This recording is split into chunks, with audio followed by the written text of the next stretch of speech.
Tapi perkataan ustaz tak boleh sakit kan. Ustaz tak boleh sakit. Itu sampai sekarang ingat tu.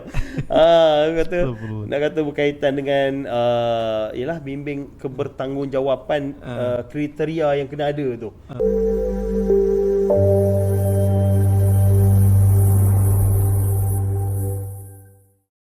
Assalamualaikum warahmatullahi wabarakatuh. Bertemu kita dalam episod yang ke-6. Jadi hari ni kita jemput seorang mutawif yang cukup berpengalaman. Okey, saya kenalkan dulu ni mutawif kita, Ustaz Syafiq. Assalamualaikum Ustaz. Waalaikumsalam warahmatullahi. Khabar sihat Sihat alhamdulillah. Terima kasih jemput. Jemput saya. Julung-julung kalinya saya datang kat sini kan. Macam mana Ustaz datang sini okey tak? Mencabar nampak waktu datang tadi saya top dia punya podcast kan. First time join ni tapi okey ke? Not bad. Not bad alhamdulillah okey lah, boleh pergi jauh. Boleh pergi jauh Boleh pergi jauh. Alhamdulillah okey, jadi kalau Ustaz Syafiq ni dia kira macam member jugalah ni. Member, orang kata member sekampung juga kan. Ni Ustaz Ifan pula kawan saya juga. Dia kawan-kawan. Jadi kita nak cakap tajuk tu kan. Tajuk tu tak boleh nak bagi tajuk nanti tajuk tu tengok sendiri. Sebab apa kita nak tengok pengalaman dia ni. Selalu kita borak kat kedai kopi. Hari ni kita borak dalam Sembang Santai Haramain episod yang ke-6 insya-Allah. Okey Ustaz. Ustaz, macam saya ni dah kenal lah Ustaz ni kan. Jadi Ustaz boleh cerita sikit tak? Pasal umrah ni kan. Ustaz sebagai mutawif kan. So saya rasa dah lebih 10 tahun nak Ustaz. Ada berapa tahun? Tak ada lebih kurang. So berapa lama? Tahun depan lah 10 tahun ni. Tahun depan 9 tahun. Maknanya memang orang kata setiap bulan tu ulang-alik lah. Dia Mekah lah, masya-Allah. Dulu zaman-zaman cakap bujang dulu kan. Heavy lah. Memang heavy. Back to back lah. Dapat ada orang cakap apa? Ada panggilan, ustaz bawa grup, kita bawa kadang-kadang balik 3 hari kan. 4 hari lepas tu balik lah. Lepas tu patah balik. Orang cakap balik tu gosok baju. Balik pergi balik lah. Gosok baju, makan sikit makanan Malaysia. Gerak tu lah. Alatul. Alatul lah. Balik buat kerja kita. Tu bahasa mutawif, alatul lah. Tu buat kerja. Maknanya baju orang kata tak cukup sejuk lagi tu. Terus terbang Orang cakap beg tu buka kat tempat tu tak simpan, tak sempat simpan. Dululah kan. Itu memang ramai dah mutawif yang cakap apa pengalaman diorang memang merasai benda yang kita rasa. Tu semua boleh cakap majoriti mutawif yang back to back tu memang rasa dah balik tinggal beg kan dekat tepi tangga kejap memang tak simpan. 3 hari masuk balik barang. Salah tu macam itulah kan. Itulah kita macam mana Ustaz? Macam mana kalau dari segi macam Ustaz dah keluarga kan. So macam mana keluarga tu okey ke dia orang anak semua? Alhamdulillah. Okey So macam orang kata tu lah bau tu touchdown kejap tu gerak balik kan. Waktu mula-mula tu agak cakap janggal jugalah kan. Nak biasakan keadaan sebab kita pun ialah bila dah bermula berkeluarga daripada berdua kan, lepas tu dah ada anak seorang, kita pun bila as mutawif ni sebagai mutawif kita banyak fikirkan tanggungjawab juga. Macam mana nak spend masa dengan keluarga kan. Dulu orang cakap waktu bujang boleh lah balik 3 hari aku kan ada family, aku kan ada cakap rumah anak-anak kan. Mak ayah yalah kita duduk dengan mak ayah dulu, balik dengan mak ayah khidmat apa semua 3-4 hari patah balik kita khidmat dengan umat pula kan, dengan jemaah Duyufur Rahman bila para Duyufur Rahman kan. Lepas tu bila dah berkeluarga ni kita kena fikir walaupun yalah dengan umat dengan Duyufur Rahman anak bini nafkah dari sudut emosi diorang apa perasaan diorang kena ada kan. So kita the start daripada situ ada jarak-jarak dia sikit lah kan. Alhamdulillah itulah pengalaman yang kita dapat lah daripada mula-mula jadi mutawif sampai sekarang. Ada time yang agak pack kena terbang selalu, ada time yang boleh kita anjak-anjakkan nak tengoklah pada keadaan dia. Tengok keadaan okey Ustaz. Ustaz, jadi kan kita tengok yang mana mungkin ada di kalangan kita yang tengok live ni Sembang Santai Haramain ni. Jadi berdasarkan pengalaman Ustaz lah Ustaz 9 tahun Ustaz. 9 tahun sebagai mutawif yang kata tadilah touchdown kejap terus pergi. Kan touchdown kejap terus pergi tu. Lepas tu sekarang ni je lah slow sikit kan. Sekarang ni slow sikit kan. Tapi Ustaz kan sepanjang Ustaz ulang-alik kan pergi, orang kata pergi Mekah kan, ulang-alik ni kan, orang kata debu, dan saya difahamkan hari ni pun baru hari kedua baru balik debu tak hilang ni. Untuk maklumat ni kita record ni, waktu kita record ni debu pun belum hilang lagi ni sebenarnya ni. Jadi macam mana Ustaz pandangan Ustaz lah berkaitan dengan umrah ni kepada umat Islam? Pentingnya umrah ni. Dia kalau kita nampaklah umrah ni dari sudut perspektif Islam, ramai juga yang tak beranggapan benda tu penting. Sebab ialah dalam rukun Islam ni yang orang tengok kepada 5, iaitu kita tahu dah rukun Islam tu kan, yang pertama syahadah, yang kedua solat, zakat, kemudian berpuasa dan haji. Dia nampak haji tu. Dia nampak haji. Bila dia nampak haji, dia tak nampak umrah. Dia kata haji je wajib. Tapi bila kita tengok balik dekat dalam Al-Quran, Allah menyebut 2 kalimah, iaitu auzubillahi minasyaitonirrajim, wa atimul hajja wal umrata lillah. Ada sekali kan dia tu. Dia ada sekali. Sebab tu bila orang dapat menunaikan haji, alhamdulillah.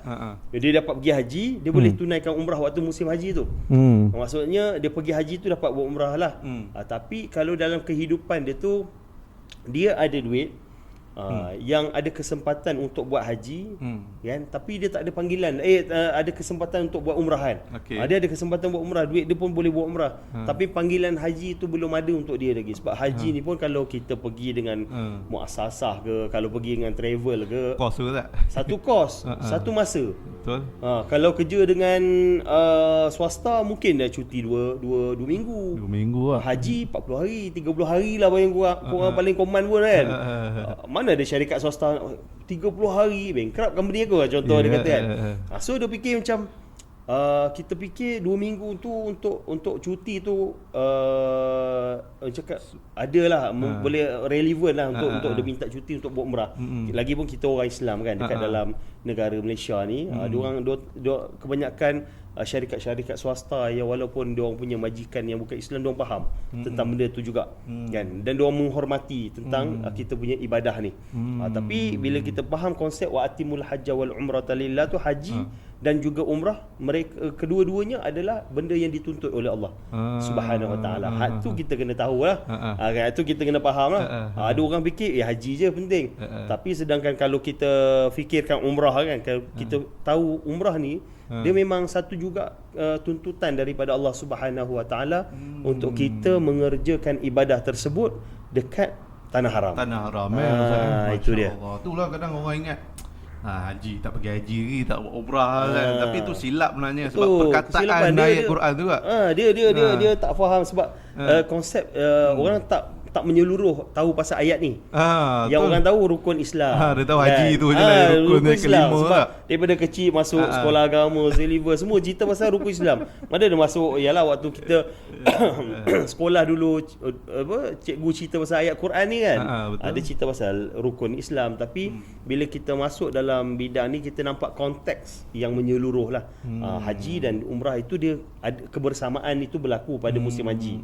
Tapi kalau ketidakmampuan pada kita, tapi kita mampu untuk umrah kan, kita mampu untuk umrah tapi tak ada panggilan haji lagi kan. Kadang-kadang ada jemaah sampai dia ada kemampuan untuk buat umrah, tapi dia tak ada kemampuan buat haji. Umur dia pun dah 50 lebih. Dia kata, "Alah ustaz, nanti dah umur 60 takut tak larat pula kan." Tapi dah kena penyakit macam-macam pula. Macam-macam boleh tak saya nak pergi umrah? Boleh, tak ada masalah. Better pergilah umrah dulu. Tapi ada juga sesetengah yang berpendapat kalau boleh dia kumpul duit untuk pergi haji terus. Itu lebih afdal lah. Lebih afdal lah. Itu lebih afdal. Itu kan. Tapi tak ada masalah lah maknanya kan. Kalau kita ada duit untuk nak pergi buat umrah, kadang-kadang haji ni ustaz, kita nak daftar pun berapa lama juga. Betul. Kadang-kadang sampai saya difahamkan, sampai kalau kita daftar sekarang lagi 70 tahun lagi. Orang kata kadang ada tarikh tu sampai orang kata mati 3 kali. Kita mau 21 dia, bukan 20. Dia bukan 20 90 bukan. 21. 21 dah mati berapa kali. Hidup balik pun. Itulah boleh dapat pergi haji ke? Pergi haji dan kadang-kadang haji ni kita fikir macam satu panggilan lah kan, satu panggilan jemputan kepada Allah SWT. Tapi kadang-kadang kalau kita fikir balik, kalau kita kumpul lah duit untuk pergi haji sebenarnya, dengan kita melancong travel kan, ada sebenarnya ada kemampuan. Kadang-kadang ada orang dia ada duit tapi dia dahulukan dia pergi mana? Dia pergi ke negara-negara Europe. Kos Europe lebih kurang lagi haji 9,000 kan. Kadang-kadang macam Balkan 8 negara, 7 negara kan. Harga lebih kurang 8,000 lebih. Ada umrah itu 6,000 boleh lebih. pergi Ada boleh 7,000 lebih ada, 8,000 lebih ada. Tapi dia tak letakkan keutamaan tu lah. Okay, Ustaz, tadi Ustaz cakap yang kadang pergi ke Balkan tu, apa punca orang-orang macam ni ada duit kan, tapi dia jadi penghalang dia untuk pergi ke sana, Ustaz? Dia kadang-kadang dia punya tengok kan dia ada duit betul. Memang itu kita jumpa lah kan. Itu sebab dia kenapa dia macam itu lah. Pelik kan. Kita pun ada juga tanya kan, ada jemaah-jemaah kan, jemaah-jemaah yang sebelum ni dia kata, Ustaz, saya ni umur saya dah 40 lebih. Ni first time saya ni datang Saudi buat umrah kan. Saya tanya, kenapa jadi macam tu? Sebelum ni dia tak rasa yang Saudi ni satu tempat yang dia perlu pergi. Okey. Dia tak rasa benda dia tak tu. Rasa Dia tak ada, orang cakap roh dia tak sampai, zuh dia tak sampai. Dia sebab apa je tu? Dia mungkin satu nak kata pasal nak kata pasal umrah ni dia kadang-kadang dia sibuk sangat fikir pasal keseronokan. Dia rasa macam kalau aku pergi kat Jepun, Jepun ada Gunung Fuji kan, sejuk-sejuk kan. Kalau aku pergi Korea dapat K-pop K-pop satu lagi aku boleh pergi Nami Island yang ada macam pokok dekat apa nama? Sakura bukan dekat Kelantan tu apa pokok yang banyak batang-batang kan. Nami dia macam tu. Dia banyak pokok yang boleh cakap tempat romantik kan. Banyak dia pergi ke tempat-tempat lain. Tapi kalau dia kata kalau aku pergi Mekah ni, pergi masjid, baik aku pergi masjid rumah aku. Kan tak salah, lebih kurang. Cuma sana ialah Kaabah kan. Nanti dia ayat benda ni pernah dengar tak ayat tak sampai seru, tak sampai seru. Kadang-kadang kita minta maaf lah kan. Kita minta maaf. Kadang-kadang ada setengah orang yang tak menutup aurat ni, dia bagi alasan tak sampai seru. Tak sampai seru. Sedangkan seru tu kita kena usaha. Maknanya hidayah ni kita kena cari betul kan. Hidayah ni kita kena bukan cari. Bukan kata kita, kadang-kadang orang ingat dia boleh beli, dia pergi Balkan bayar mahal. Tapi kita tak apa, Mekah aku tak sampai seru lagi, tak dapat lagi. Sebenarnya bukan, kita kena cari betul tak? Dia sesuatu macam hidayah ni, dia usaha kita lah.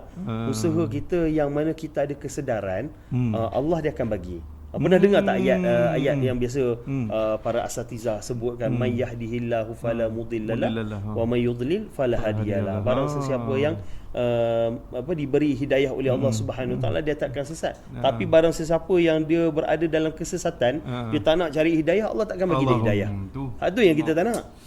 May yahdihillahu fala mudhillalah wa may yudlil fala hadiyalah. Itu yang kita paling tak nak. Tapi kita nak kata kita cari tak hidayah? Yes. So setiap umat Islam tu yang solat dia minta hidayah dengan Allah. Apa bukti dia? Apa bukti dia? Bukti dia setiap hari kita minta hidayah dengan Allah ni 17 kali. Sehari waktu bila? Waktu subuh 2 kali. Betul. Kita ada baca ihdinas siratal mustaqim. Tunjukkanlah hidayah tu kan. Tunjuk ya Allah, bagikanlah aku hidayah. Zuhur kita minta lagi 4 kali ihdinas siratal mustaqim, 4 rakaat pula. 4 rakaat. So total sehari 17 kita minta dengan Allah ihdinas siratal mustaqim. Itu wajib lah. Kalau tak buat wajib tu pun itu yang tak dapat hidayah. Kita bukan kata apa, cuma usaha tu kadang-kadang bila kita minta kan dengan Allah Subhanahu Wa Taala tu, kita minta bersungguh ke ataupun kita minta secara santai-santai. Ada orang dia minta sungguh-sungguh. Pengalaman saya, kalau orang ni dia nak pergi umrah kan, dia nak pergi umrah, dia akan jadi apa tahu? Dia akan jadi macam jiwa dia resah kalau duit dia tak cukup. Aku nak pergi umrah ni. Nak pergi umrah. Macam pengalaman saya lah kan. Saya start jadi mutawif alhamdulillah 2015. Okey. Sebelum 2015 ni muda ke kan, 20 lebih lah. Sebelum 2015 2014 tak terfikir pun. Mekah ada apa kan? Nantilah pergi umrah ni mungkin umur 50, mungkin umur 40. Dan saya pun tak terfikir saya akan jadi seorang mutawif. Tak terfikir sebab waktu kecil-kecil cikgu tanya darjah 1 nak jadi apa? Polis, bomber, doktor. Itu kira standard tu kan. Kalau cikgu tanya kena pilot tu satu. Kadang jadi apa? Kau terbang kan. Ikut kawan, kau jadi apa? Ya aku jadi, tak ada seorang pun cakap tukang kebun ke apa. Semua hebat-hebat. Aku nak jadi pilot. Pilot, doktor, bomber pun ada. Ada. Aku tulis apa?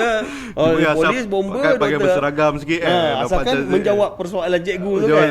Tak cakap pun nak jadi mutawif, orang tak terfikir kan. Tapi bila fikir bila ada sampai satu masa yang menyeru saya lah kan. Ada seorang pengalaman saya lah waktu saya pernah berniaga dulu kan. Ada seorang pakcik ni dia pergi umrah.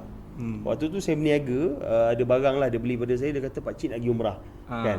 Saya pun cakap, pakcik doakan saya. Pakcik berapa kali dah pergi umrah? Alhamdulillah ni kali ketiga. Dia nak pergi lah, dia nak pergi time tu. Doakan saya, dia kata doalah sendiri. Dia kata kan. Sebab apa nak doa sendiri? Sebab doa sendiri benda yang kita nak ni Allah akan makbul kalau benda tu sangat baik untuk kita. Kan. Sebab tu kalau orang ni dia berdoa untuk kebaikan. Ya Allah bagilah aku, ya Allah permudahkan aku untuk mendirikan rumah tangga. Dia memang nak kahwin ni. Dia kahwin tu benda baik tak? Benda baik nak elak daripada inilah kemaksiatan yang lebih besar kan. Allah mudahkan urusan. So orang yang lagi umrah ni kebanyakan saya jumpa jemaah-jemaah kata, Ustaz kalau saya ada niat nak pergi umrah, saya kumpul duit kejap. Kan? Dia kumpul duit tu kejap berbanding rezeki tu ada je kan? Rezeki tu ada, tak tahu tiba-tiba. Kalau dia fikir macam aku nak pergi umrah nanti lambat sikit lah. Kumpul dia tu adalah tayar pecah, ambil balik, tarik balik. Duit tabung tu cakap apa, bukit dia dah timba-timba nak jadi bukit, dia tarah balik kan. Tapi kalau dia bersungguh lah nak pergi umrah kan, dia kata ya Allah aku nak betul-betul nak pergi umrah, Allah mudahkan urusan, duit dia tu mudah dapat. Mudah kumpul pergi ya, masya-Allah. Itu kan. Kalau contoh kan, yalah kalau tengok Ustaz pun saya tengok banyak juga kan sepanjang 9 tahun ni banyak bawa jemaah semua kan. Alhamdulillah. Apa cara Ustaz track jemaah tu? Apa poin-poin yang Ustaz akan bagi untuk jemaah? Contohnya macam yalah kadang-kadang ada setengah orang ni yang dia terhalang lah kan nak pergi buat umrah ni kan, terhalang kan. Jadi apa benda yang bagi Ustaz bagi inspirasi kepada dia? Adakah tengok Kaabah ke? Dia kadang orang cakap macam method lah kan, inisiatif yang kita boleh ajak jemaah ni. Kadang-kadang jemaah tu dia tak terasa nak pergi umrah kan. Atau kalau kawan-kawan pun, kalau kawan-kawan dia akan tanya, kadang-kadang kita ajak kan, kau dah banyak duit, nampak macam best je kan, banyak duit, rumah pun dah beli, tapi pernah ke pergi umrah? Dia rasa macam kita ni kau usik duit aku pula kan. Tak bukan. Nak tazkirah aku pula. Nak tazkirah kan. Dia tak terfikir, dia fikir, baik aku beli rumah dulu. Macam kita lah kan, daripada antara sport rim dengan pergi haji, tukar sport rim dulu. Sport rim dulu kan. Contohlah orang lelaki lah kan. Orang perempuan dia beli emas dulu kan. Sedangkan dia ada duit nak pergi haji, mungkin dia sanggup gadaikan emas dan sebagainya. Tapi apa yang kita boleh nampak kan, kita cerita benda-benda menarik kat sana. Apa yang berlaku kan, apa yang berlaku dekat mungkin Haji Hajah tengok kan, jemaah-jemaah umrah yang pernah alami. Boleh tanya kenapa orang sekali dia pergi umrah, dia akan pergi berkali-kali. Sebab apa? Dia ada satu magnet dekat dua tanah haram ni. Magnet kan? Dia ada magnet. Sama lah macam kita punya Al-Haramain ni, dia ada nama Al-Haramain, dia pun magnet. Saya dulu waktu mula-mula nak jadi mutawif, waktu nak bertugas kan, saya cakap dengan saya ada satu kedai, saya masuk kan, saya kata pakcik saya nak beli satu beg yang senang lah saya bawa barang sebab saya bertugas sebagai seorang mutawif kan. So saya nak pergi Mekah buat umrah. Dia dengar perkataan buat umrah, dia kata tak apalah aku halalkan beg ni. Wallah cerita tu. Dia bagi terus. Beg ni kau nak pergi umrah, bawa lah sekali. Jangan lupa doakan pakcik. Beg tu. Tapi dah rosak dah lah. Beg biasa lah kan. Beg slim. Saya nak letak barang. Saya kata saya nak pergi buat umrah, saya nak cari beg yang sesuai nak letak barang. Kau nak pergi umrah tak apa pakcik bagi. Kan? Dia panggil abang lah waktu tu. Abang Bazam bagi doa kan. Doa lah abang.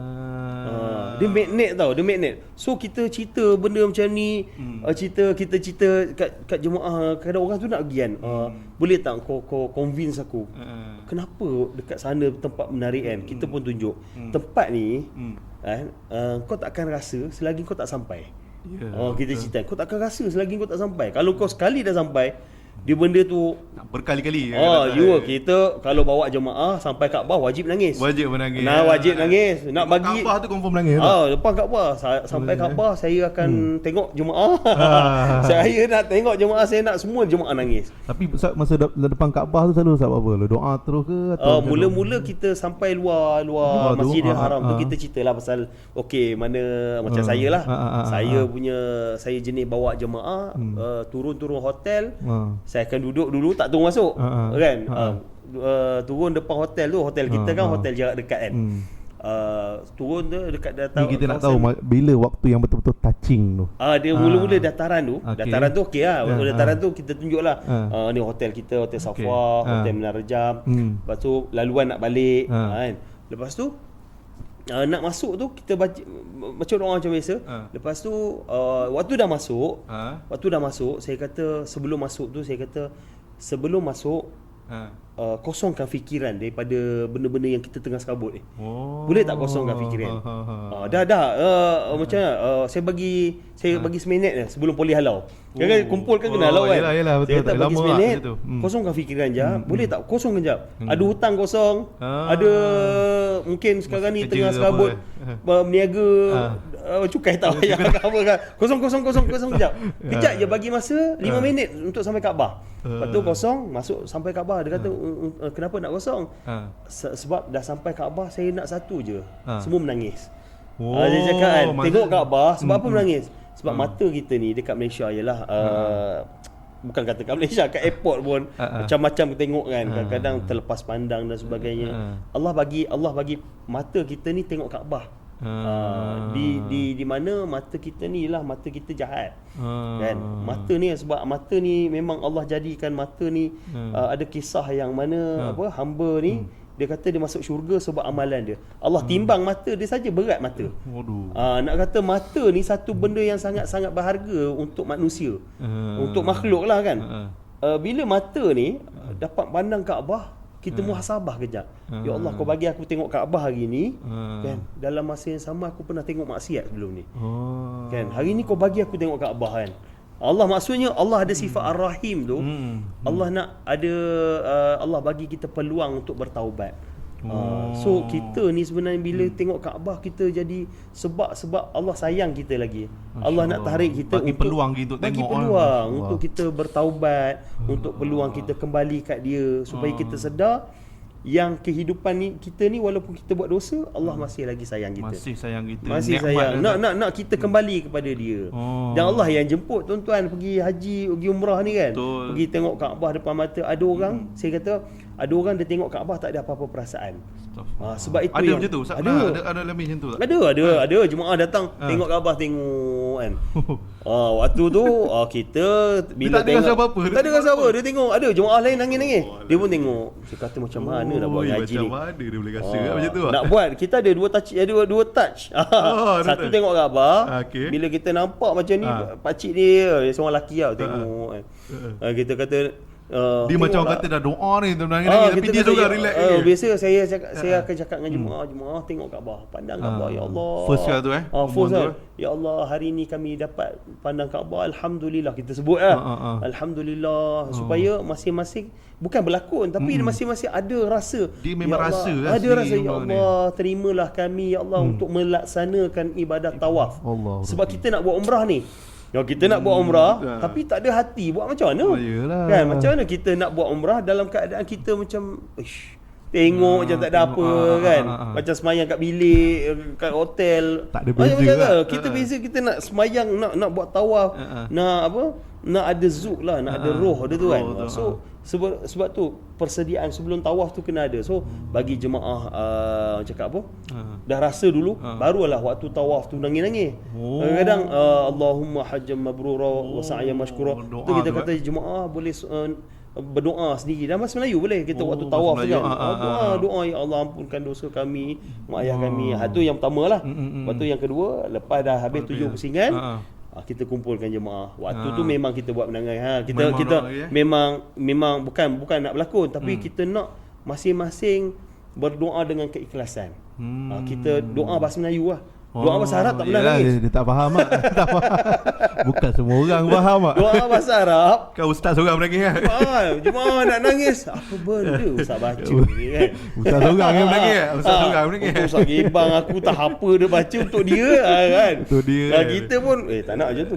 Kita doa yang dia faham.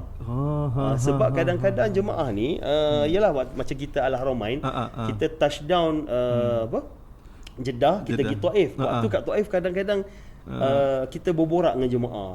Dekat situ kadang-kadang jemaah cerita kan, cerita masalah kan. Anak saya gini ustaz. Tak tinggal lagi dia punya masalah. Dia tak tinggal, dia bawa sekali kan.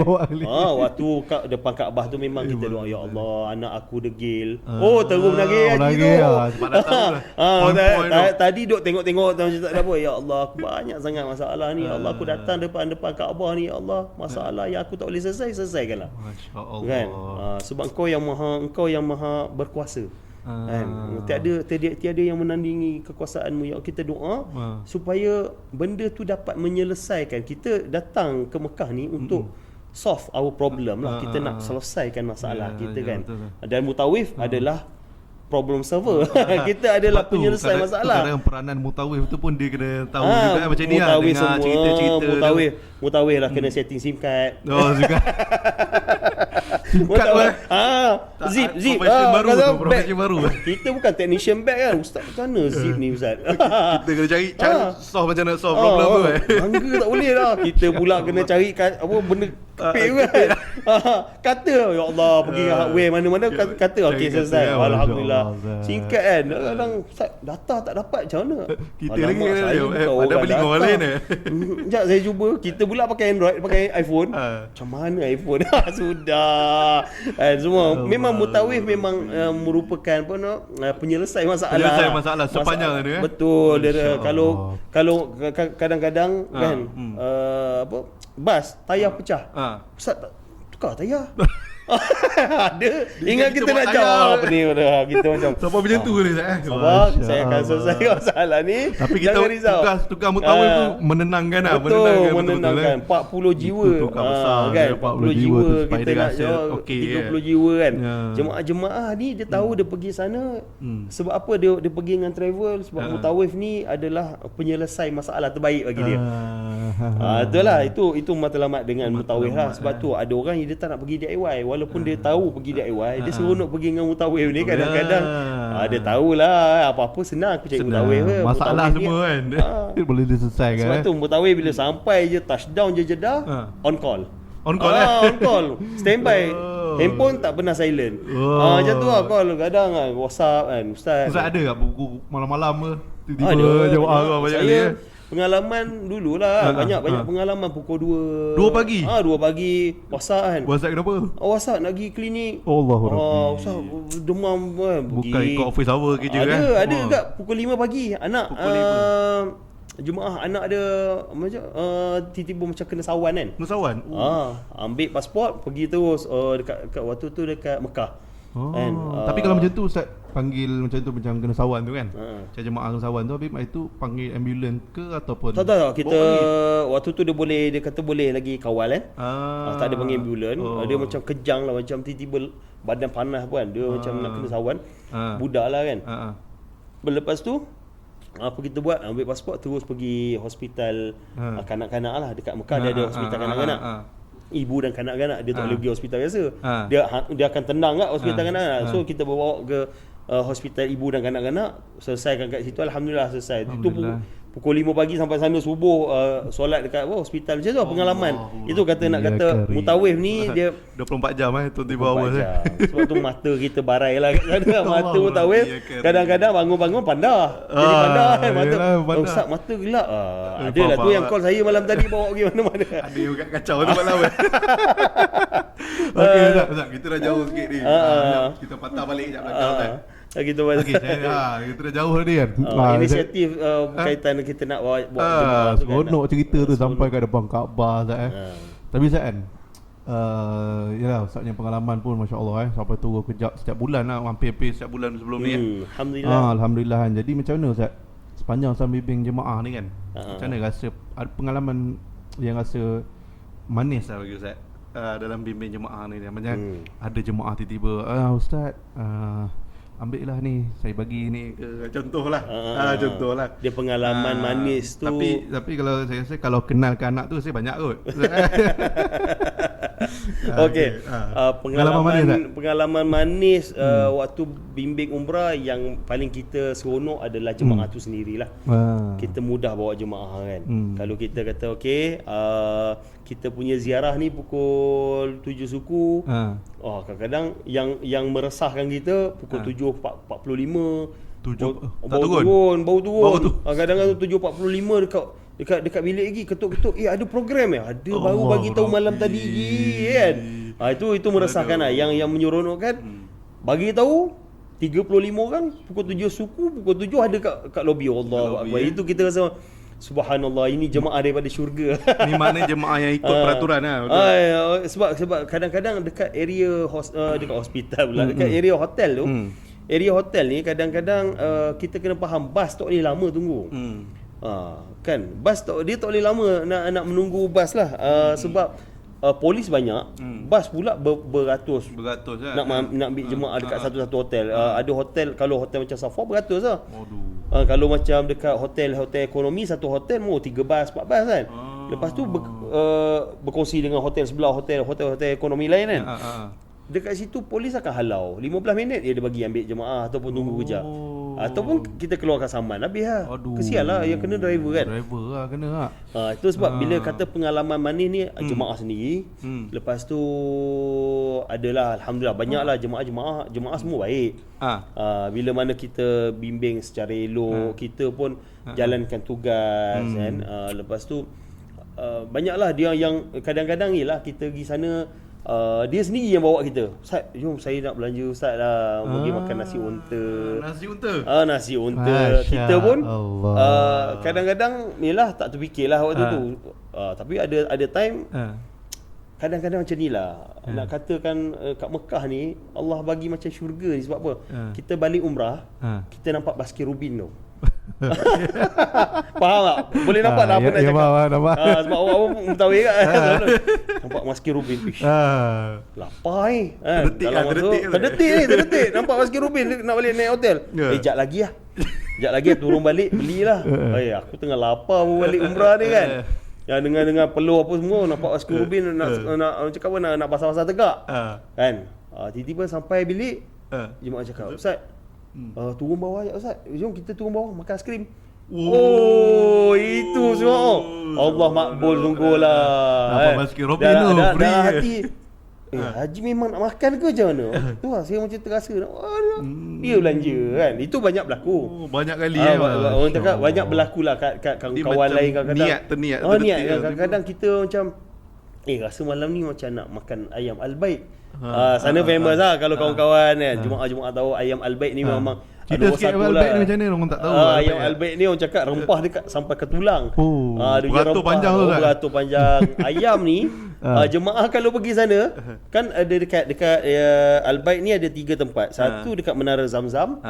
Satu lagi dekat tepi Mekah Tower. Mekah Tower tu dia jual nugget je. Satu lagi dekat Hilton Suite tu lah. Dekat menara yang belakang Dar Tauhid kan. 3 tapi tempat. Semua ramai ke? Tiga ni tak ada ayam. Tak ada ayam Jemaah kan kata, Ustaz, setiap kali saya pergi tempat tiga ni ayam habis. Tak ada. Tak ada. Kalau ada ayam, orang tak semayang. Sebab dia beratur panjang. Beratur, orang semayang lah. Tapi orang sanggup, yang tak semayang ni sanggup tunggu nak dapat turn nombor 1 nak ambil ayam. Tak tahu apa dia punya penangan dia tu kan. Kan bukan sihir lah. Apa tarikan dia tu kan. Tarikan dia tu kan. Dia ada suntik benda. Benda Tapi sampai sedap kan, betul tak? Sedap ayam dia. Oh, ayam dia memang dia sedap. madu Tapi kan, nak Zat. kata pasal kemanisan nikmat dengan Jumaat ni, kadang-kadang kita terfikir nak makan ayam. Kan tiba-tiba balik kan. Ustaz, boleh tak tunjuk saya kat tempat kat mana tempat kedai Al-Baik yang ada ayam. Kita bawa lah.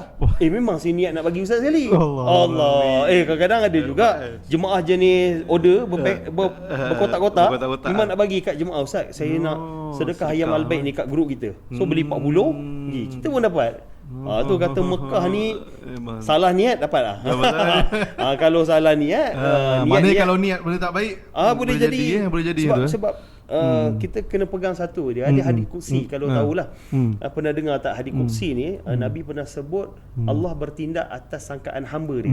Kena pula kita bersangka dekat sana. Betul. Kan? Ya Allah, balik ni aku sesat. Confirm sesat. Betul, Sebab dia dah fikir, ya Allah aku balik ni sesat lah ustaz. Saya tak tahu kalau tak ada ustaz saya sesat. Memang sesat. Sebab dia dah fikir nak sesat dulu. Tapi kalau dia fikir balik ni boleh ingat ulang. Ingat jalan sampai. Ustaz ada pengalaman jemaah hilang tak Ustaz?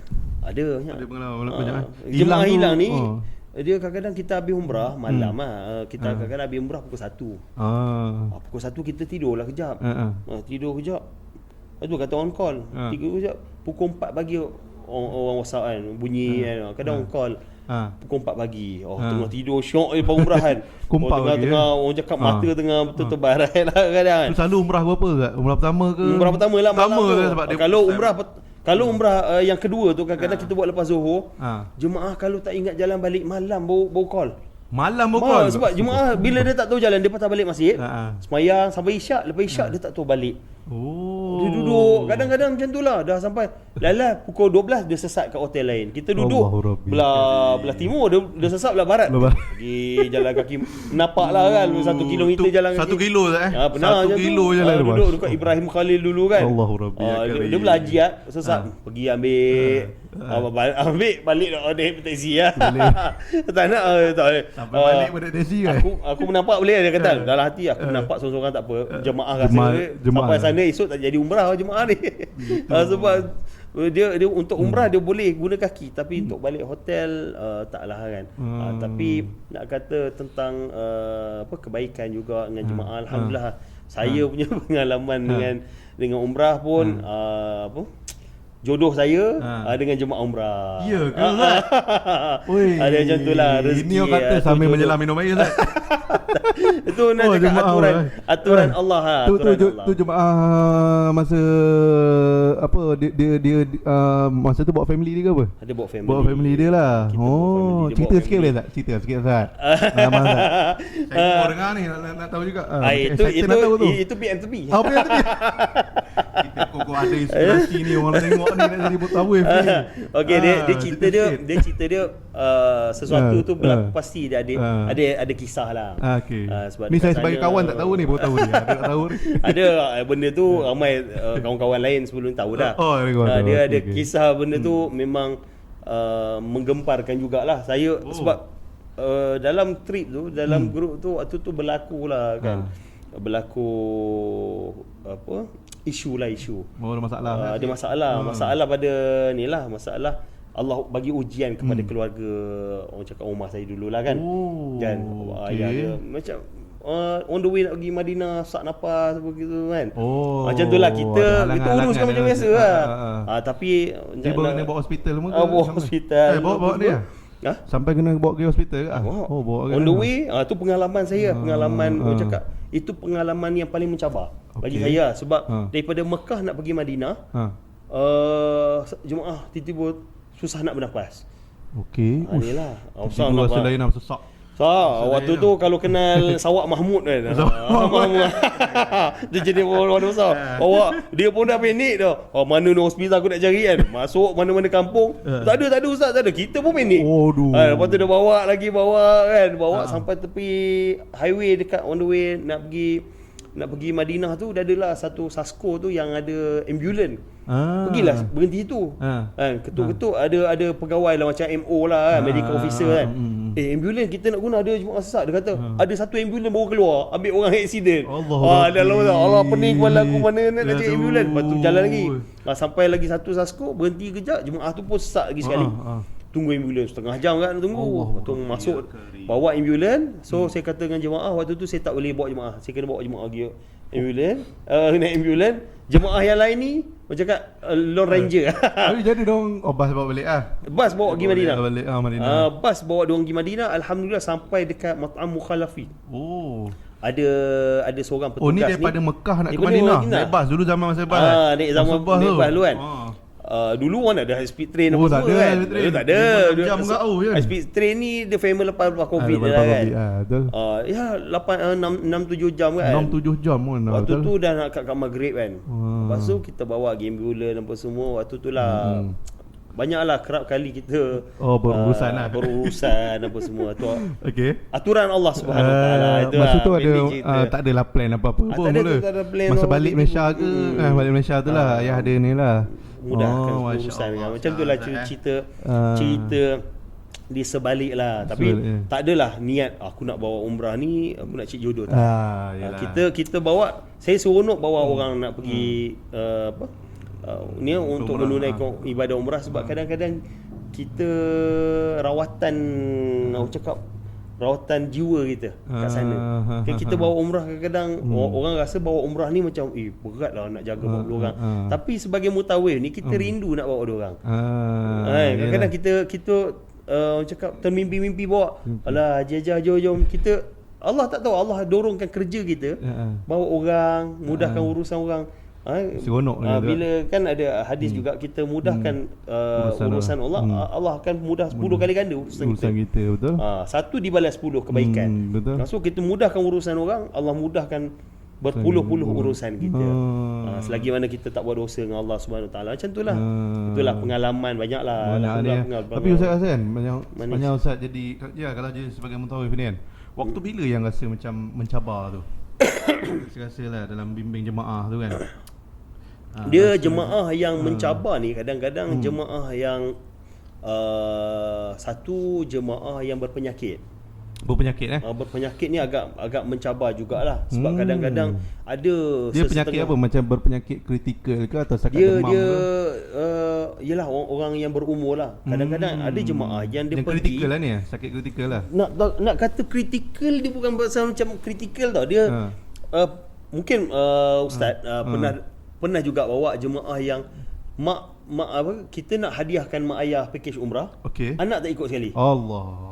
Faham tak? Saya pernah sampai waktu call jemaah, okey haji, kita buat confirmation kan. Nanti ada perjalanan umrah ni. Saya just nak remind je. Minggu depan berapa orang pergi? Kita nampak dua nama dah berumur kan.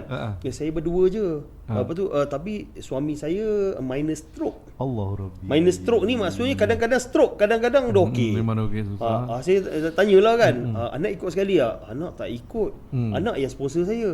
Dah pening dah. Itu ada macam Allah dah nampak dah. Ada orang bawa dia Habis kalau macam wheelchair macam mana? Itulah. Ustaz tolong tolak boleh tak? Saya kata boleh, tak ada masalah, tapi tak semua tu kita boleh tolak kan. Tak semua tu dia pula tak duduk sebilik dengan kita kan. Dia berdua macam mana nak menguruskan benda tu, sebab kita pun nak jaga 40 orang kan. Lepas tu benda tu agak mencabar. Kadang-kadang jemaah balik dia nak pergi solat waktu dia suami isteri kan. Kadang-kadang pergi balik tu dia kata, Ustaz saya nampak 2 hotel lah. Hotel tu ada kembar lah Ustaz. Hypo lah ni kata kan. Balik memang terlentang. Ada jemaah tu juga balik dia hypo. Hypo ni dia gula rendah. Gula rendah. Bila hypo ni dia macam dia tak buat, dia separa sedar. Kita bagi dari oren yang jus hotel tu. Kejap dia melompat daripada katil. Saya rasa umrah malam tadi bagus. Tak nampak. Tiba-tiba gula kurang. Tu bagi gula lebih ya, terlebih gula pula. Betul cakap. Dia tak payah cucuk insulin. Jemaah tu hypo, kita bagi dah air urin. Memang ambil jawab dekat matang lah, dekat dia orang makan tu. Bagi Haji minum jap. Minum dia tahu bangun. Saya buat malam tadi umrah. Perform lah. Terus. Tiba-tiba ada apa okey dah. Ustaz okey. Dia betul kalau jemaah hypo ni memang kena bagi dia air gula, air yang kandungan gula. Sebab tu kalau saya memang sampai sekarang dekat dalam bag sling saya tu saya ada bawa gula-gula. Jemaah kalau rasa macam ada pucat-pucat, Haji makan gula-gula. Sebab kita pengalaman tu lah. Pengalaman ni dia tak ada ajar dekat mana-mana universiti atau kalau ada khusus diploma dia tak cerita. Benda tu kita yang rasa kan. Saya akan bawa dalam bag sling ni antara Panadol, minyak angin. Dah standby saya. Standby. Patch kaki tu ada tak? Dah ada kadang macam baru ni bulan lepas punya group kan. Sampai dekat Safa tu. Ustaz, kaki saya krem time tu dia minta. Nah, kita bagi. Kalau tak ada, sebab dah ada pengalaman kan. Bagi patch. Dia rasa, Ustaz ada Ada.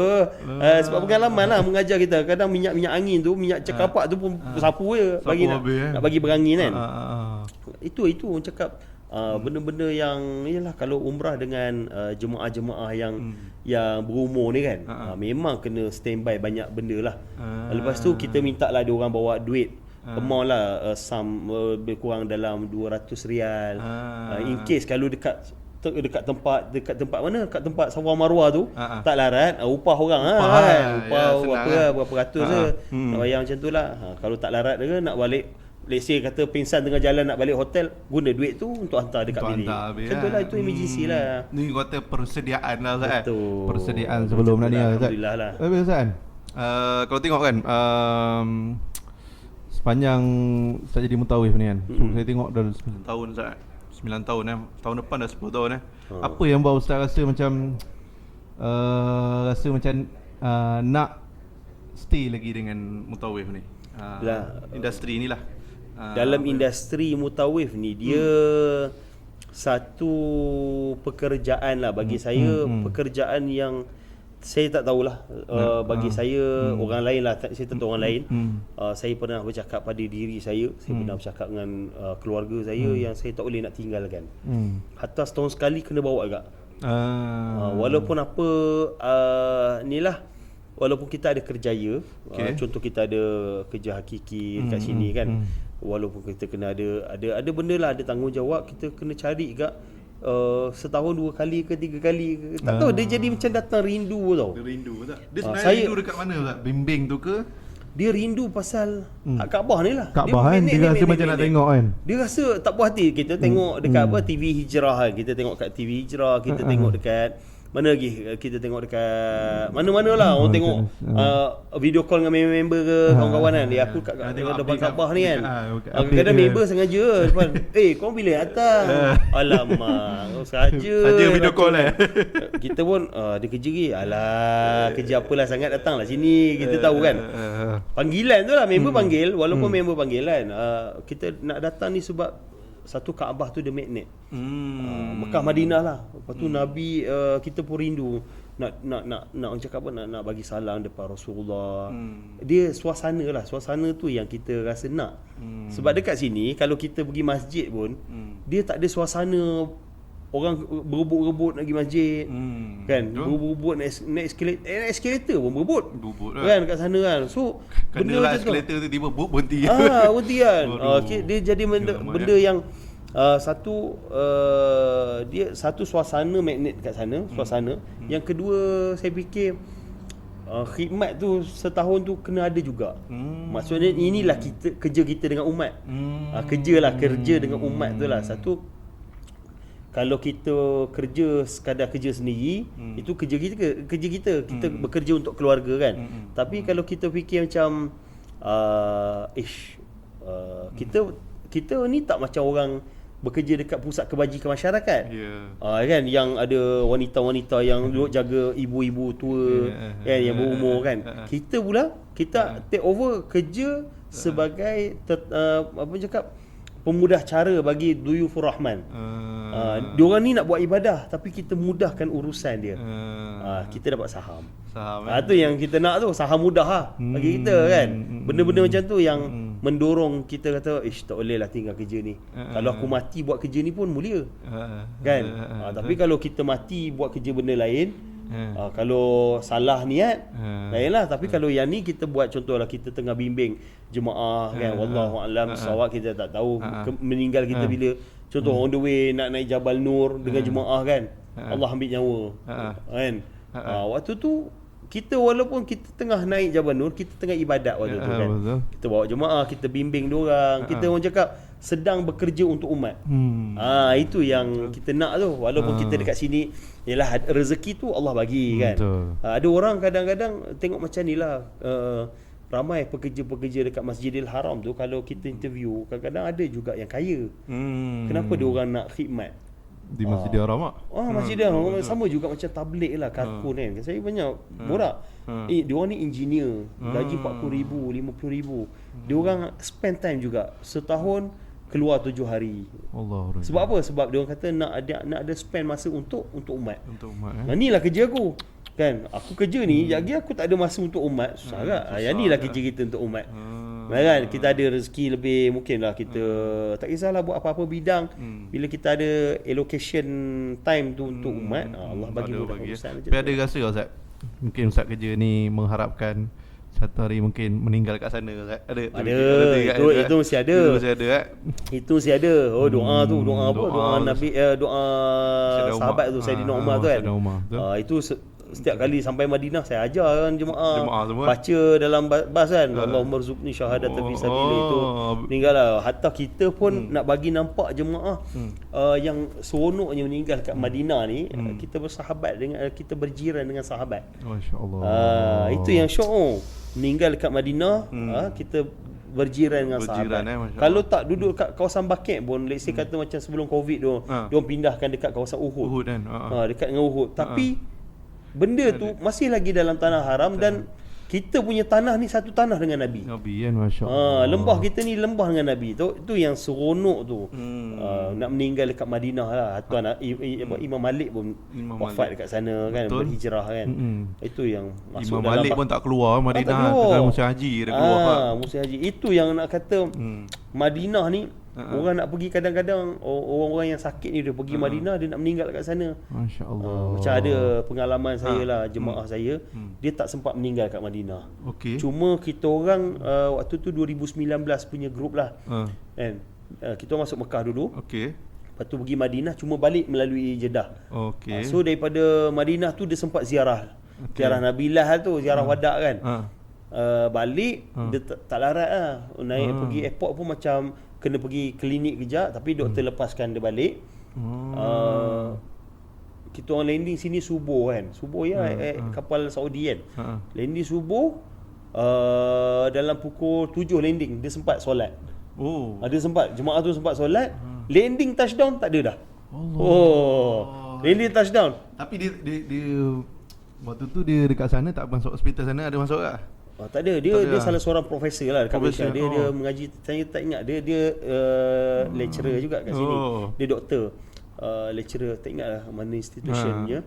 Anak dia semua sampai dekat touchdown dekat Malaysia tu meninggal. Anak dia pun khidmat juga. Anak dia tolong dekat sana pakai wheelchair lah. Tak larat lah. Hari last tu tak larat. Lepas tu nak kata anak dia kata, Ustaz, walaupun ayah saya dah pergi, saya rasa ni umrah yang paling saya puas hati. Sebab saya nampak orang pergi dekat sana buat umrah, family yang meninggal, dia rasa macam bukan suka, ni dah meninggal okey lah kan. Tak, dia rasa macam alhamdulillah meninggal kat tempat yang baik. Dia orang pun berpuas hati, boleh lepas buat ibadah kan, baru minta ampun dengan Allah Subhanahu Wa Taala meninggal. Kan, macam orang buat haji lah, orang buat haji, siapa tak nak meninggal lepas buat haji? Kan, laisa lahu jazaa illal jannah, kata Rasulullah kan. Kalau haji yang mabrur tu tak ada ganjaran lain kecuali syurga Allah Subhanahu Wa Taala. Itu yang kita fikirkan ganjaran lah. Kadang-kadang orang buat kerja dekat dunia ni, dia tak nampak benda tu. Kerja-kerja dekat kerja-kerja berkaitan dengan dunia fardu kifayah lah bagi kita kan, setengah nak buat macam tu kita pun cari nafkah. Alhamdulillah. Kalau sebagai mutawif kan, okay, kita tengok kan, kadang-kadang mungkin ada, dia sebenarnya kan ada orang bertanya juga nanya kan, apa kriteria yang kita kena ada kalau nak jadi mutawif kan? Tersyarat dia, syarat ada dia. boleh cakap bahasa Arab ke, contohlah. Ada kriteria, pernah ada ilmu ke apa benda ke yang perlu ni? Boleh sikit, Dia mutawif ni kriteria dia ramai kat tanya. itulah. Waktu saya daripada 2015 sampai ke sekarang lah. Kadang-kadang banyak orang tanya kan. Apa syarat nak Sekarang jadi ni pun banyak mutawif ada ni kan? diploma haji umrah semua. So, Sekarang orang dah tanya ada. tau. Tapi kadang-kadang orang yang dah ada diploma haji umrah pun diorang tak dapat lagi tempat nak bawa jemaah apa semua.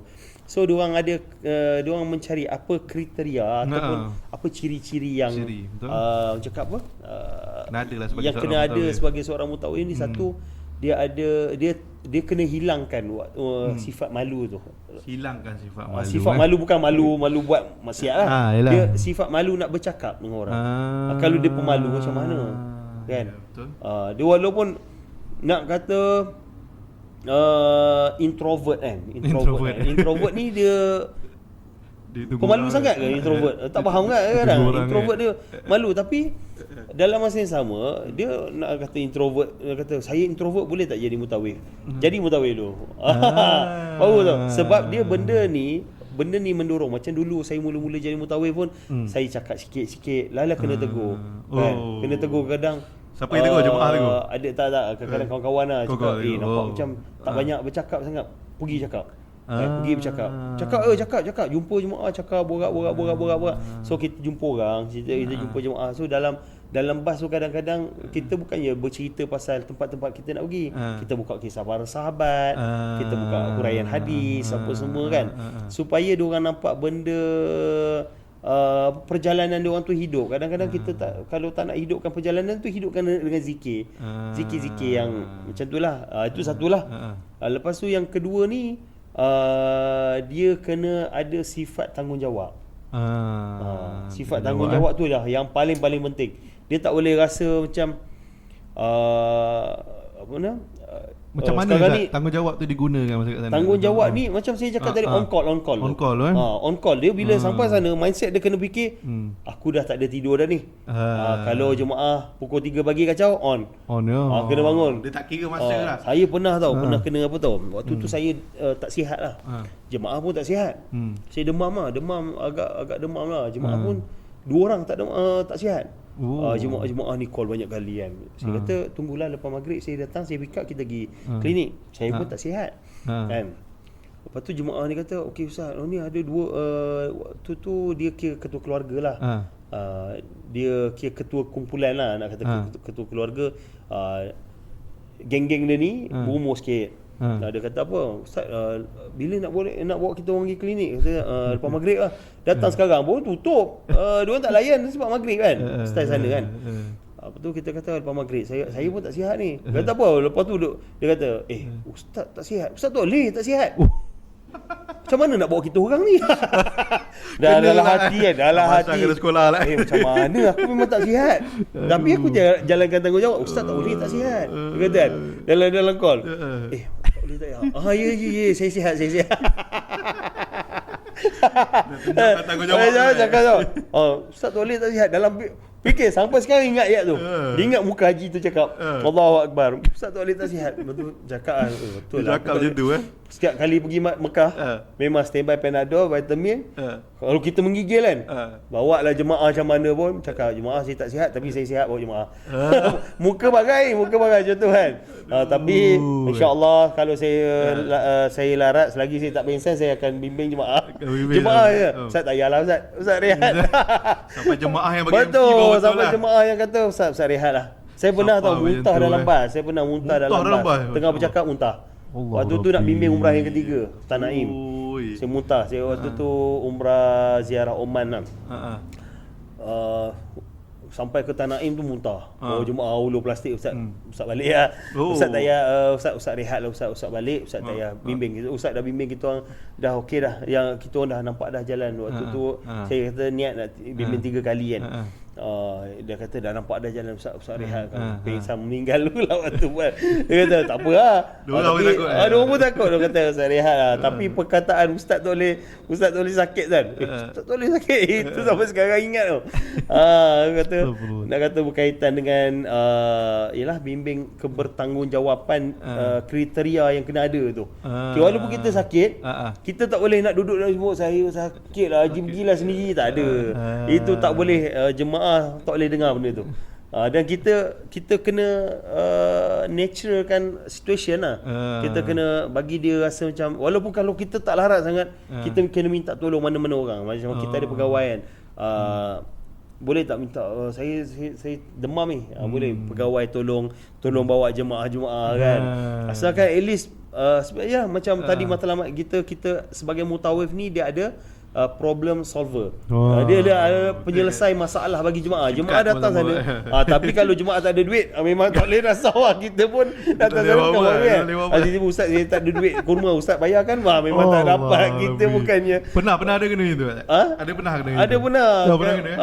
Kalau macam jemaah transfer kat kita tolong bayarkan, itu pun kita duit bukan bawa banyak sangat waktu bertugas. Kadang-kadang kita bawa 300-400 je. Sebab kat sana ialah makan kat hotel apa semua kan. So keperluan kat sana pun kita lah orang cukup cakap lah, bukannya kita pergi sana untuk shopping, untuk guna, untuk beli top up, makan minum-minum kadang-kadang malam-malam pun sana berapa je kan. Tak adalah bawa beribu-ribu untuk shopping. Sebab kita pun tiap-tiap bulan kadang-kadang pergi sana kan. Nak shopping apa lagi kan. Nantilah kan. So kebertanggungjawatan tu kena ada kriteria. Apa tu, bahasa Arab ni juga kena lancarkan juga. Itu of course lah. Bahasa penting lah. Bahasa sebab apa nak guna masa bila selalunya kalau bahasa ni kalau dengan let's say kata dengan driver Indonesia okey lah. Tapi kebanyakan kita dapat driver Arab. Dan kita komunikasi pun dengan Arab. Dia tak faham bahasa Melayu dekat-dekat ni. Speaking pun tak boleh tak?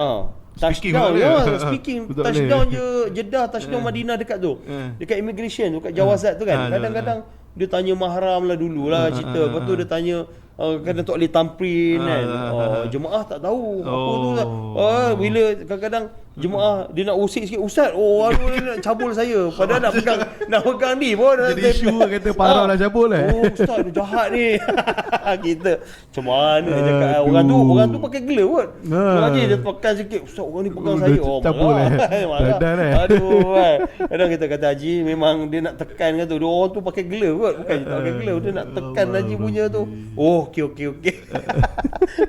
Macam-macam lah sebab pengalaman.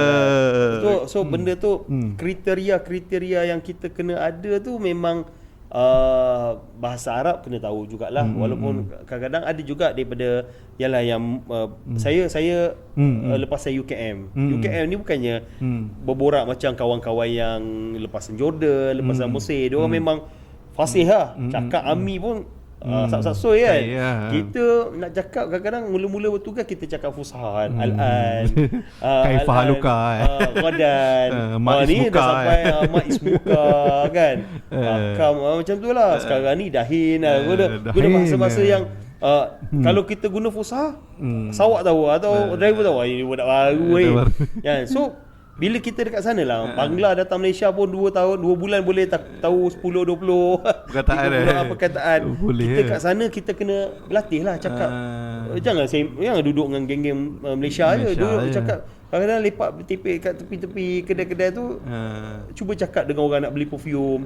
So kita kat situ. Tapi saya banyak belajar tentang bahasa ni airport dengan hospital. Airport dengan hospital sebab airport dengan hospital ni diorang banyak bahasa yang communicate tu banyak lah. Dia akan bertanya kita. Airport dia banyak bertanya soal jawab.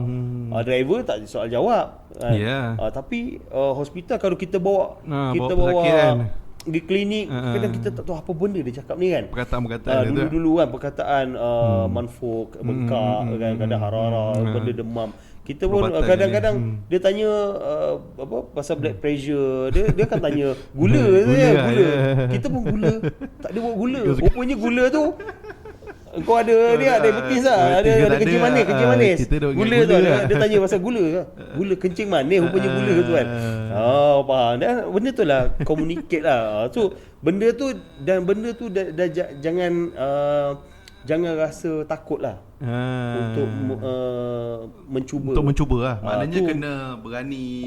Lepas tu yang keempat, yang pertama tadi awak tak ingat lah. Yang saya ingat yang keempat ni kita kena jaga emosi lah. Jaga emosi Mutawif ni sebab kita problem solver lah. Kalau jemaah dalam keadaan yelah, kadang-kadang orang perempuan tu utama kadang-kadang dia punya mood datang mood tak ngam. Takkan kau jadi mutawif pun nak jadi mutawif yang tak ngam. Kan jemaah datang apa ni benda kau apa hal? Jemaah mengamuk, mutawif pun mengamuk. Kita jemaah kalau rasa macam keadaan tak terkawal ni, kita datang je relax je. Biar saya selesaikan masalah. Dalam suami isteri lah. Saya pernah ada jemaah dekat dewan makan, dia kata apa entah chef tak bagi usia apa, saya jumpa bagi saya selesaikan dengan orang dewan makan ni. Kenapa ada apa masalah, muskilah apa semua kan. Teknik betul teknik kita kena tackle jemaah supaya Haji relax. Apa dia marah Haji apa? Kalau kita pun macam kenapa? Dia tak boleh marah. Ya saya selesaikan. Sembang je dengan tak ada, dia tak faham apa semua. Okey, baru okey. Dan itulah kita emosi kena jagalah kan. Macam tu lah dia punya kriteria tanggungjawab apa semua. Jadi Ustaz, seronok Ustaz dengar cerita dia. Rasa macam tak tahu berapa lama dia kejap. Tapi macam-macam dah kita dapat lah daripada Ustaz ni, masya-Allah. Mungkin ada dari kalangan mak-mak ayah kadang macam mana anak aku nak jadi mutawif kan. Kena fikir dulu. Kalau anak pandai-pandai tak boleh.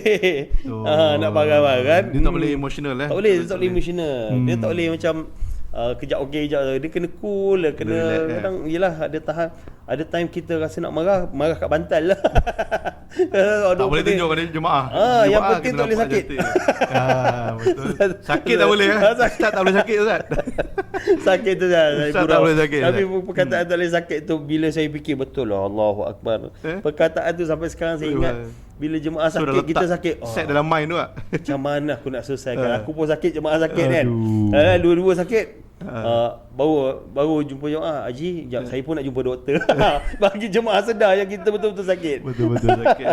Okey. Macam tu lah. Okey Ustaz. Okey Ustaz. Alhamdulillah Ustaz. Alhamdulillah. Jadi saya rasa perkongsian yang banyak lagi sebenarnya nak tanya soalan ni. Banyak lagi, tapi insya-Allah inilah pengalaman orang yang dah 9 tahun dalam industri orang kata umrah ni lah. Dalam sebagai mutawif, orang kata tu pergi airport kan, sampai kat Malaysia terus pergi balik kan. Pengalaman tu masya-Allah tabarakallah. Jadi pengalaman banyak, saya rasa Ustaz pun banyak lagi benda nak cerita. Tapi mungkin nanti insya-Allah kita akan tengok nanti. Mungkin ada segmen-segmen akan datang insya-Allah Ustaz. Okey, jadi terima kasih kepada semua sekali yang mana melihat kita punya podcast ini. Jadi kepada anda yang melihat, inilah pengalaman sebagai seorang mutawif. Siapa nak jadi mutawif kena ada sifat-sifat yang tadi disebut oleh Ustaz tadi. Okey, jadi ini episod yang ke-6. Siapa yang nak jadi mutawif, siapa yang minat kepada mutawif, jadi boleh tengok dalam segmen ni insya-Allah. Jadi jangan lupa untuk tekan subscribe dan like kita punya Sembang Santai Haramain. InsyaAllah pelbagai lagi episod yang menarik akan menanti anda. Assalamualaikum warahmatullahi wabarakatuh.